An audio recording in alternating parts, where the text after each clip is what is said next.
Hello दोस्तों, कैसे आप। आशा है कि आप बहुत अच्छे होंगे। आज हम आज हम यूनान की एक पौराणिक कहानी के विषय में चर्चा करेंगे और हम उसमें देखेंगे कि लोग कहते हैं ना कि किसी से अगर बहुत प्यार हो जाए तो इंसान को बर्बाद कर देता है। आप देखेंगे ये चीज़ें हमारे घर वाले भी कहते हैं, आपके भी कहते हैं, कि समाज में बहुत लोग कहते हैं बेटा उम्र है पढ़ लिख लो, बहुत ज़्यादा प्यार और चक्कर में मत करो क्योंकि बर्बाद हो जाओगे। लेकिन हम अपनों की बात नहीं मानते हैं, बिल्कुल हम अपनों की बात नहीं मानते। वही जब कोई विदेशी कहता है, बाहरी कहता है, तो हाँ उसकी बात मान लेते हैं। जिसे हमारे पूर्वज लोग, दादा दादा लोग, बहुत सब लोग कह चुके हैं, लेकिन नहीं, जो विदेशी कहते हैं हम उन्हीं को मानते हैं। मानते हैं ना, बिल्कुल वही चीज़। हम चलिए देखते हैं, एक चर्चा पर चर्चा करते हैं। ठीक है, देखिए अच्छे से। एक यूनान की पौराणिक कथा में एक थी इको और एक नार्सिसस था। नार्सिसस बेहद खूबसूरत लड़का था, राजकुमार था। उस पर न कि कोई स्त्री बल्कि पुरुष, पशु पक्षी भी उस पर मोहित हो जाते थे।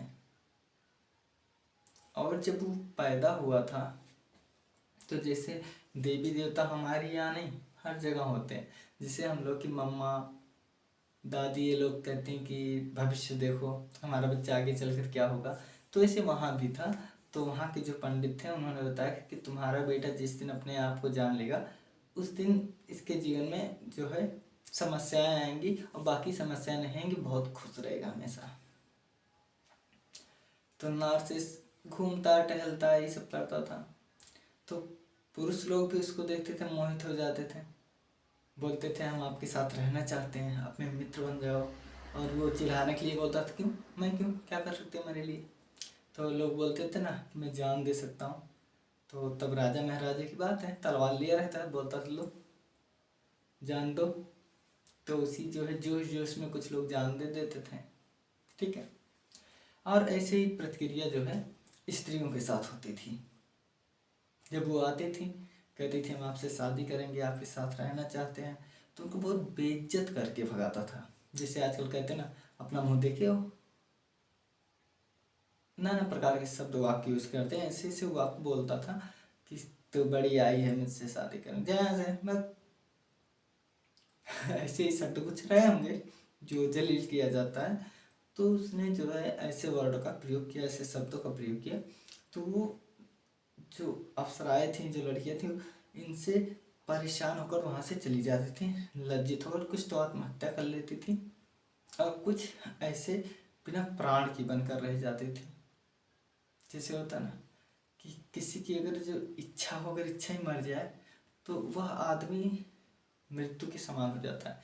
जिससे जो लोग बहुत ज़्यादा बोलते हैं, अगर उनको एक दिन ना बोलने को कह देना तो वो मरे हुए बराबर हो जाते। तो भी हम इस पर चर्चा करेंगे, इसी में ये आएगा। ठीक है। तो जिसको पता था उसी को बेइज्जत कर देता था। और एक इको थी।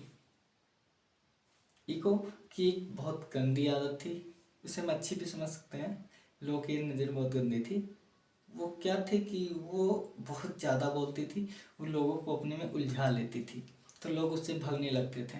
तो ज्यूस ज्यूस की पत्नी थी हेरा।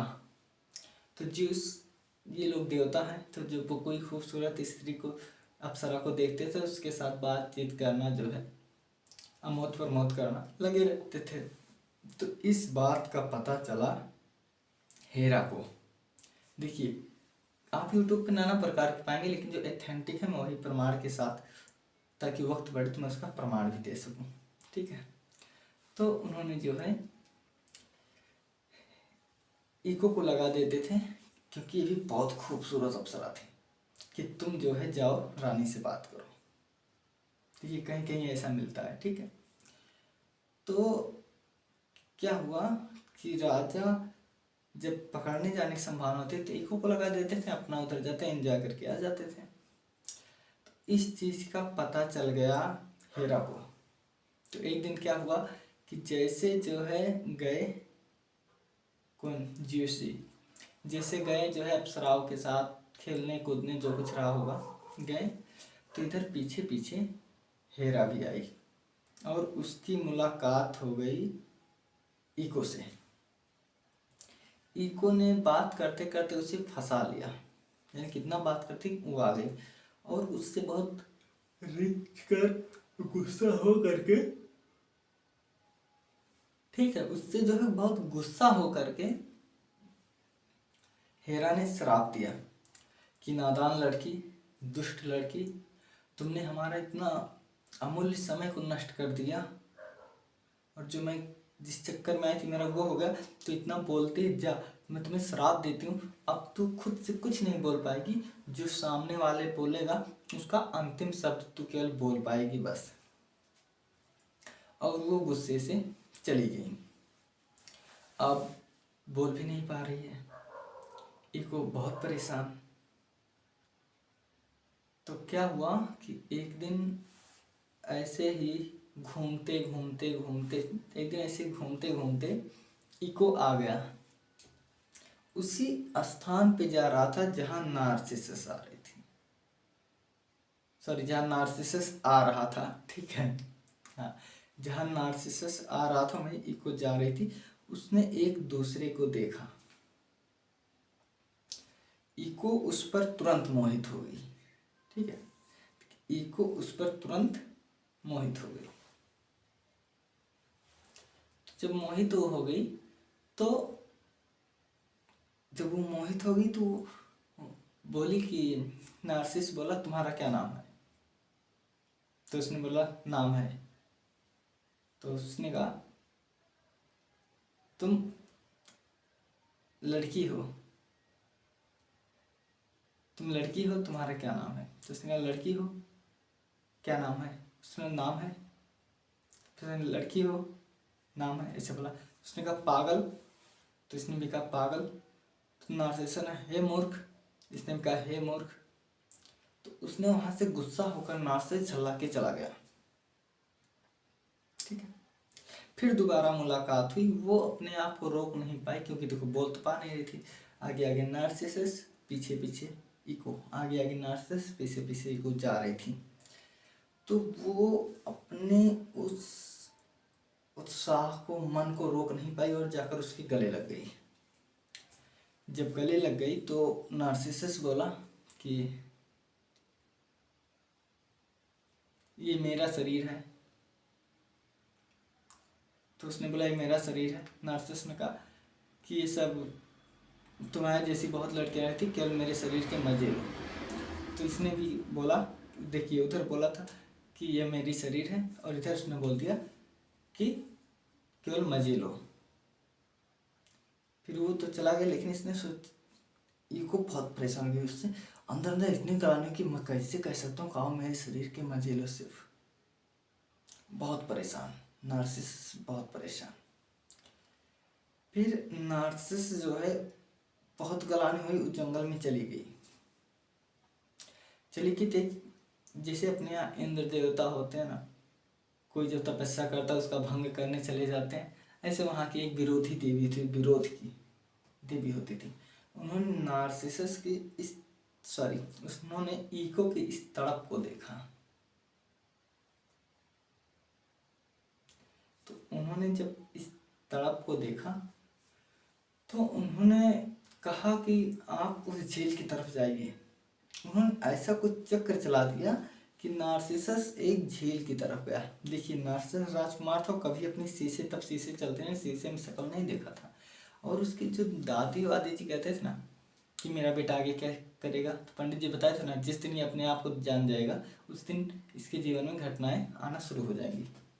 तो वो नार्सिसस पानी पीने जाता है और देखिए वहाँ पर जो नदी रहती है ना वो ऐसे श्रेणीदार नहीं रहती, वो ऐसे एकदम कटार जैसी थी कि अगर उस पर नीचे गए सीधे नीचे, तो वो उसमें हल्का पानी पी नहीं सकता था, इसलिए वो लेट कर ऐसे मुंह के बले पानी पीने का प्रयास किया। तो उसने देखा परछाई अपनी, कभी अपनी परछाई नहीं देखा, सोचा अरे इतना खूबसूरत ये पानी में कौन है, और ये उस पर मोहित हो गया।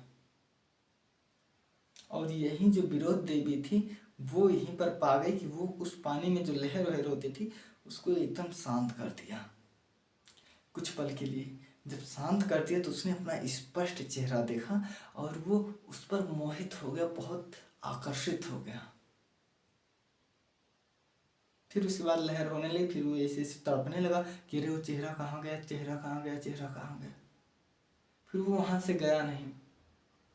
फिर उसी देखते देखते देखते देखते उसने कहा कि मैं तुम्हारे जैसे लड़कियां इससे कहती थी, लोग कहते हैं हम आपके साथ रहना चाहते हैं, शादी करना चाहते हैं। इसने उस जल से बोला, लेकिन जल जो है कुछ देखिए, आप कुछ बोलोगे तो पानी थोड़ी बोलेगी हाँ हाँ सही है नहीं है।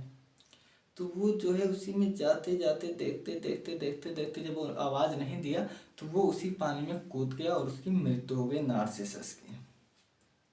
और इसे इको को जब नार्सिसस की जो है ये मृत्यु का पता चला तो वो एक गुफा में चली गई और उस गुफा में उसकी मृत्यु हो जाती तड़प तड़प कर। तो जहाँ पर नार्सिसस डूबा था वहीं एक फूल उगा जिसे हम नार्सिसस के फूल के नाम से जानते थे। और उन पहाड़ों में, उन वादियों में जब भी कोई बोलता था तो ऐसा लगता था जैसे नार्सिसस बोल रही है, क्योंकि देखो ऐसा, सॉरी इको बोल रही है, क्योंकि देखो ये तो श्राप नहीं मिला था कि केवल इको ही बोलेगा तभी, सॉरी केवल नार्सिस ही बोलेगा तभी इको बोलेगी। तो कोई भी जब बोलेगा तो इको बोलेगी। तो वहाँ जो कोई भी बोलता था तो उसका जो है जैसे बैकग्राउंड आवाज़ कहते हैं ना, सो इको वहाँ पर बोलती थी। जैसे आजकल हम जब हेलो बोलते हैं माइक, हेलो हेलो हेलो, तो पीछे हम लोग को लगती कोई बोल रहा है ना, तो वो वही इको है। ठीक है, तो कैसा लगा ये यूनान का पौराणिक कथा। इस पर जो है चित्रें बनाई गई हैं। तो हम मिलते हैं अगले वीडियो में। राम राम, जय श्री राम।